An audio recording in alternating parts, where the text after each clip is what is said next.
According to Jonathan Karl's new book, on the day of January 6th, during the Capitol riot, several of Donald Trump's cabinet members actually discussed invoking the 25th Amendment to remove Donald Trump from office, claiming that the man was no longer competent enough to serve in that role. Now, the two people were Steve Mnuchin and Mike Pompeo. Now, according to Karl, Jonathan Karl, this is the story he tells in his book, and he says it's rock-solid sourcing. He says that Mnuchin was worried, obviously, watching what was taking place in the Capitol. Mnuchin thought that, obviously Trump is enjoying this. So he gets in touch with Mike Pompeo, where he brings up the plan, saying, look, we're the cabinet, we can invoke the 25th. This may be the route to go. Now, we don't know necessarily how open to the idea that Pompeo was. I would think, given Trump's attacks on Pompeo, that he was probably thinking, you know what, maybe that's not a bad idea. Of course, Karl also points out that this idea was quickly jettisoned. And the following day, on January 7th, you had multiple Donald Trump cabinet secretaries resign. Betsy Devoss was one of them.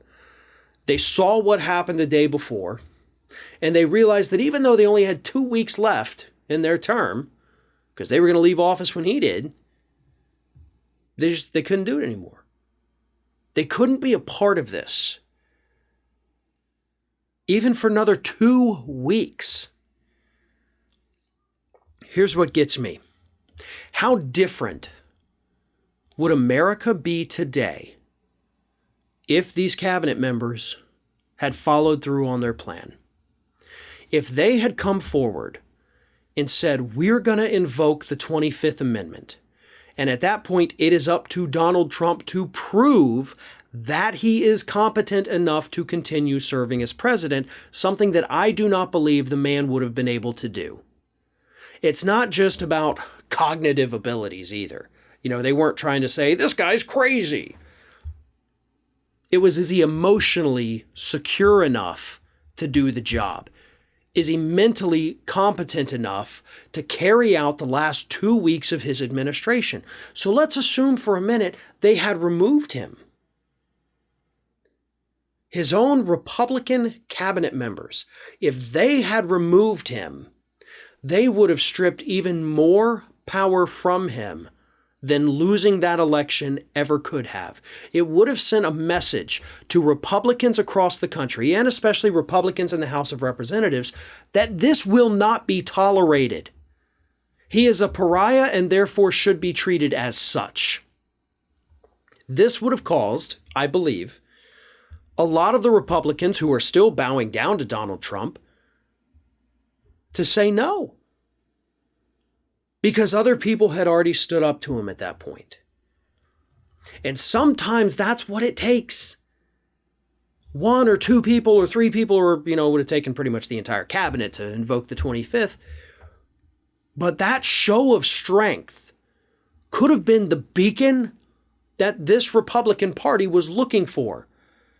It could have been their way out. If they would have invoked the 25th and Trump proved that he wasn't mentally competent enough to carry the job, we wouldn't be having discussions today about whether or not he's going to run in 2024, and of course the sad likelihood that he could win if he does run. Nobody in this country outside of the people who have a closet full of MAGA gear would vote for somebody who was removed from office for not being mentally competent enough. You would get no independents. You would get no Democrats flip-flopping. And you'd struggle to even get all of the Republicans out there to support him. And he probably wouldn't even pass the Republican primary because of that. But they made the decision to not go forward with it.